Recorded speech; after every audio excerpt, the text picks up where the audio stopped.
Hola, hola, ¿qué tal? ¿Cómo les va? Sean bienvenidos a un nuevo video anatómico de este canal, Anatomía Fácil por Juan José Sánchez, y hoy les traigo un video acerca de las generalidades del sistema nervioso periférico.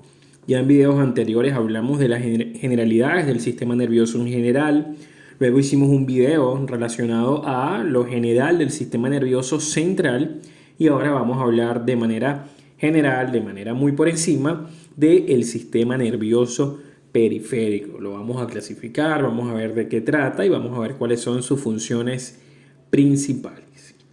Muy bien, este esquema que se los he mostrado mucho en los videos de sistema nervioso es para mostrarle cómo está subdividido este sistema nervioso. Vean que él está dividido en dos grandes porciones, o esa es la clasificación que más se acepta en la actualidad, que es en un sistema nervioso central, que es el eje central, es quien gobierna, y en un sistema nervioso periférico, que es el que me importa hoy. Habíamos hablado que el sistema nervioso central a su vez está dividido en un encéfalo y en una médula espinal, ¿ok?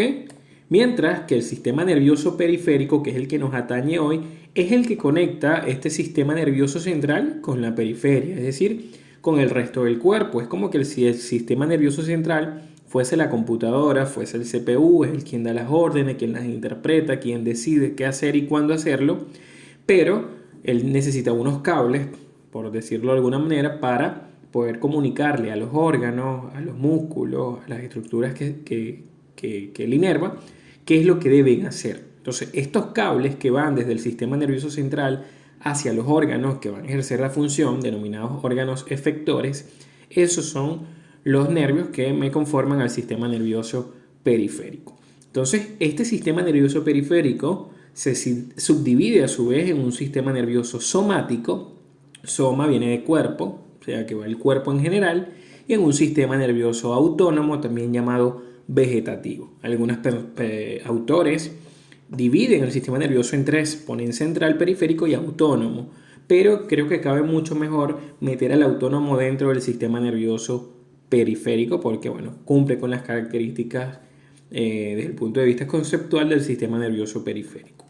¿Qué es lo que pasa ahora? Este sistema nervioso somático, que es el corporal, que es, digamos, la clave del sistema nervioso periférico, está conformado a su vez por nervios raquídeos o nervios medulares, que son aquellos nervios que salen de la médula espinal, que probablemente si usted ha estudiado anatomía los ha oído, los que ve que son que sí, C1, C2, C3, L1, L2, L, todo eso que derivan de la médula espinal. Recuerden que médula espinal es sistema nervioso central, entonces estos nervios raquídeos son periféricos que derivan de una parte del central, en este caso la médula espinal. También en este grupo metemos a los pares craneales. Muchos estudiantes tienen siempre esa duda y como los pares craneales derivan del encéfalo, meten a los pares craneales como parte del sistema nervioso central. Pero no es así. Los pares craneales son nervios que derivan del encéfalo. Pero son nervios que inervan estructuras periféricas que están en la cabeza, la mayoría, o en el cuello, o bueno, algunas excepciones como el vago, por ejemplo, que puede llegar hasta el abdomen. Pero los pares craneales, al ser nervios, ellos derivan entonces del sistema nervioso central. Para ponérselo más fácil, todo lo que sea nervio es sistema nervioso periférico. Porque usted ve el sistema nervioso central, es encéfalo, es una masa encefálica. Ve en la médula espinal, es una masa como tal. No vas a encontrar un nervio, un nervio libre. Cuando usted vea un nervio libre es porque ese es parte del sistema nervioso periférico. La segunda subdivisión del sistema nervioso periférico es el sistema nervioso autónomo. Este sistema nervioso autónomo está conformado por el sistema nervioso simpático y parasimpático, que es aquel que gobierna aquellas, digamos, acciones que yo no pueda controlar a voluntad. Mientras que el somático son las que yo puedo controlar a voluntad, como mover un músculo, por ejemplo. En cambio, las del autónomo son las que se encargan del latido cardíaco, de la vasodilatación de los vasos sanguíneos, del peristaltismo, de la digestión, de la secreción de las glándulas, producción de orina, imagínense. Todas las cosas que yo no pueda controlar a voluntad. Vamos a comenzar entonces metiéndonos dentro del sistema nervioso periférico, explicándole lo que es el concepto de aferencia y eferencia. Pero antes, no te vayas a despegar de este video.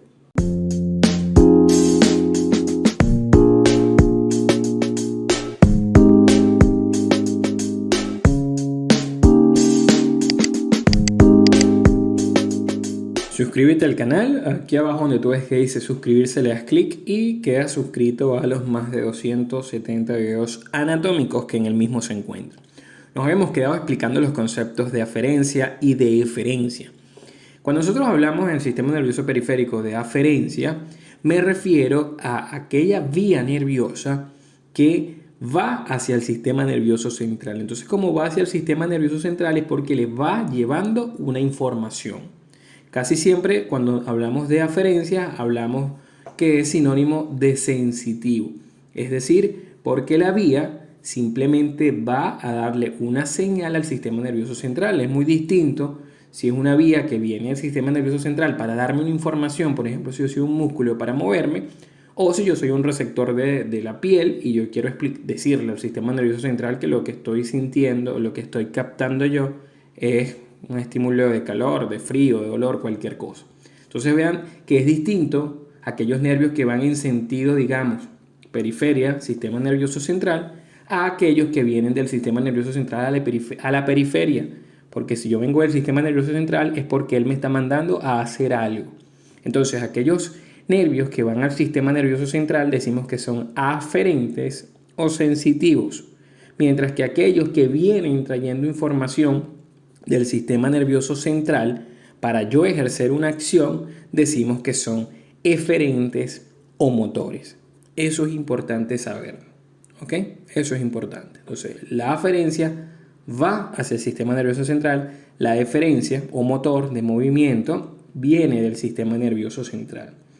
Ok.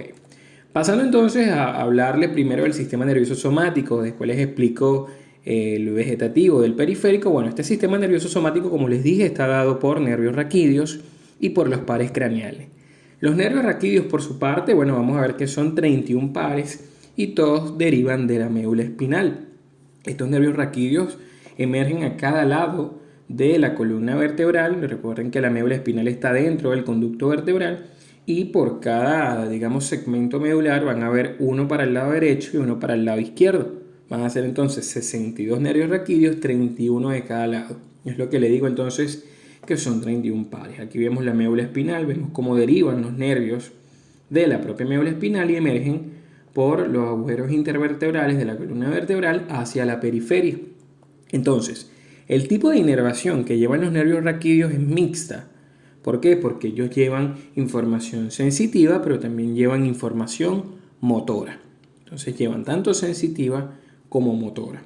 Ahora, ¿cómo vamos a clasificar a los nervios raquídeos? Bueno, ellos lo vamos a nombrar, a nomenclar de acuerdo al segmento medular donde se encuentren, comenzando siempre a contarlos de arriba hacia abajo. Entonces, a nivel cervical vamos a ver que hay 8 pares de nervios cervicales que se encuentran desde el primero, que está entre la base del cráneo y la vértebra C1, que sería el nervio cervical primero. Lo llamamos nervio C1 con una C mayúscula. Luego el que está debajo sería C2, C3, C4, C5, C6, hasta C8. A pesar de que nada más son 7 vértebras cervicales, existen 8 nervios. Es importante que nunca olviden eso. 7 vértebras, pero son 8 los nervios. Muy bien, no existe vértebra C8, más sí existe un nervio C8. Luego vendrían los pares o los nervios torácicos o dorsales, se llaman igual, es indistinta la palabra que use. Esto lo vamos a nomenclar, bueno, si vamos a usar la palabra torácico con una T y si vamos a usar la palabra dorsal con una D. Inmediatamente después de C8 vendría entonces D1 o T1, luego D2, D3, D4 hasta D12, que es el último nervio torácico o dorsal. Luego, en el segmento lumbar vamos a ver 5 pares de nervios, que son los que tú ves aquí en morado. Ellos derivan del segmento medular lumbar y vamos a ver entonces que se cuentan después del último dorsal, que es D12, vendría L1, L2, L3, L4 y L5. Finalmente, vean que de la punta de la médula, casi llegando al cono medular, nacen 5 pares sacros, que son nervios que siguen este recorrido para finalmente emerger por los agujeros sacros y se denominan con la letra S. Inmediatamente después del E5 vendría entonces el S1, S2, S3, S4 hasta S5. Y casi siempre existe un solo nervio coccígeo que sale, pueden ser también 2 de cada lado, Y este nervio coccigio se nomencla con la letra, primero la C mayúscula y luego una O. Entonces sería nervio CO1, para diferenciarlo de los cervicales que no tienen la O. Estos son entonces los nervios raquídeos que son parte del sistema nervioso periférico. Es lo que más comúnmente llamamos sistema nervioso periférico. Pero como les dije, hay unos nervios que es como que si fueran los nervios raquídeos, pero del encéfalo, que ya en vez de derivar de la médula, derivan del encéfalo. Esos son los pares craneales. Ellos van a ser 12 pares de cada lado. Ya últimamente están agregando inclusive un par número 13, que lo ponen en el número 0. Antes del primer par craneal ponen el número 0, que es el nervio terminal. Sin embargo, en el adulto es un nervio atrófico, en el humano. Sin embargo, en el canal prepararé un video del nervio terminal para que sepan cuando lo oigan escuchar por allí. Entonces estos pares craneales están en relación al encéfalo, ¿ok? Ellos en gran parte se originan del encéfalo. Vamos a ver que uno de ellos, que es el undécimo, tiene una aportación también de la médula, pero la mayoría vienen o principalmente vienen del encéfalo. Estos pares craneales igualmente llevan información mixta, que es inervación sensitiva, inervación motora o ambas. Hay algunos que son solamente motores, que lo veremos en su momento en las generalidades de pares craneales, que les haré un video. Hay unos que son solamente sensitivos y hay unos que son mixtos, ¿ok? Entonces se los voy a nombrar para que lo conozcan. Lo vamos a ver, inclusive cada uno tiene su video aparte. Vamos a ver primero el nervio olfatorio, encargado de la olfacción, primer par craneal. Ellos están en orden de acuerdo a su emergencia desde superior a inferior. Luego el segundo par craneal es el que lleva la visión, que es el nervio óptico. Luego tendríamos el tercer par craneal, que es el nervio motor ocular común u oculomotor común. Se encarga de la mayoría de los movimientos del ojo. Luego tenemos el cuarto par craneal, que es el nervio patético, también llamado nervio troclear, que él se encarga de uno de los movimientos del ojo. Luego tenemos el nervio trigémino, quinto par craneal. Vean cómo venimos descendiendo: primero, segundo, tercero, cuarto y quinto. Este nervio trigémino se llama así porque después se divide en 3 ramas. Muy importante porque se encarga de la sensibilidad de la cara y de las cavidades del ojo, cavidad nasal, gran parte de la cavidad bucal, y también se encarga de los músculos de la masticación. Luego tenemos el sexto par craneal, que es el nervio abducens, abductor del ojo u oculomotor externo. Él se encarga de uno de los movimientos del ojo. Entonces lo que es el sexto, el cuarto y el tercero se encargan de los movimientos del ojo. Luego tenemos el nervio facial, séptimo par craneal, que serían este más el que está al lado, que es una ramita que también me ayuda a formar el facial. Él se encarga de los músculos de la expresión facial, de la mímica facial principalmente. Luego tenemos el octavo par craneal, antes llamado nervio auditivo o ahorita llamado nervio vestíbulo coclear. Se encarga de una parte vestibular, es decir, del equilibrio, y la parte coclear se encarga de la audición. Luego tenemos el noveno par craneal, que sería el nervio glosofaríngeo, que es el encargado de inervar parte de la lengua y parte sensitiva de la faringe. Luego tenemos el nervio vago, también es llamado neumogástrico, sería el décimo par craneal. Y este nervio vago, bueno, encargado de mover la faringe, la laringe, de inervar en la tráquea, en el pulmón, llega inclusive hasta área abdominal, el área esplácnica, inervando parasimpáticamente a los intestinos. Entonces este nervio vago está en todo el cuerpo, uno de los nervios más largos de todo el cuerpo, así lo nombran. Luego tenemos el nervio espinal, también llamado nervio accesorio, un décimo par craneal, que él se llama espinal porque vean que tiene una raíz que viene del encéfalo, pero tiene raíces que vienen de la médula espinal, pero finalmente sale desde el encéfalo, por eso es considerado un par craneal. Él se encarga de inervar estructuras musculares del cuello. Y por último, el duodécimo par craneal, que es el nervio hipogloso, que bueno, él se encarga principalmente de los movimientos de la lengua. Estos serían entonces, a manera grosa, los 12 pares craneales. Pasando a terminar entonces, haciéndole un bosquejo rápido al sistema nervioso autónomo o vegetativo, él está conformado por 2 subdivisiones, la simpática y la parasimpática. Vamos a comenzar primero hablando del sistema nervioso simpático. Hay 3 videos en el canal de generalidades del sistema nervioso simpático.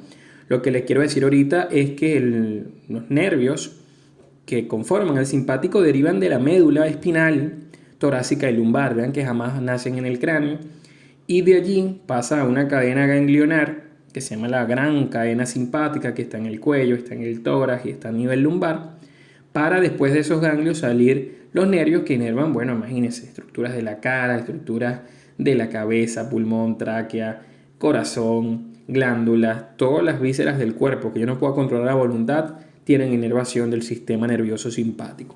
Se dice que los efectos del simpático son, la mayoría de las partes son opuestas al parasimpático, pero no siempre, a veces más bien son sinérgicas, pero la mayoría de la parte hace lo contrario a lo que hace el parasimpático. Muy importante es que el simpático se vale mucho de ganglios que vemos, que son cadenas ganglionares que están muy cerca de la columna vertebral. Siempre es característico del simpático tener ganglios por ahí regados en el cuerpo. De manera general, el simpático se dice que tiene, o sus funciones son de huida, cuando una persona está, digamos, en una situación donde necesita huir, que aumenta la frecuencia cardíaca, aumenta la frecuencia respiratoria, aumenta la dilatación, digamos, de los vasos sanguíneos que van hacia los músculos, todo lo que yo necesite para huir, se me dilata la pupila, no salivo, no sudo inclusive en ese momento, ¿ok? O bueno, ciertas zonas sí suben y otras zonas no, pero bueno, me iría muy a profundidad con el simpático.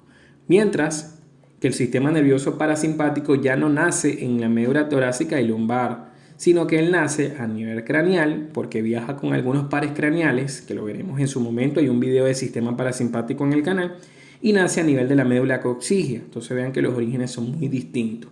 Este parasimpático, los efectos son los opuestos al simpático. Si el simpático aumenta la frecuencia cardíaca, entonces el parasimpático la disminuye, por ejemplo.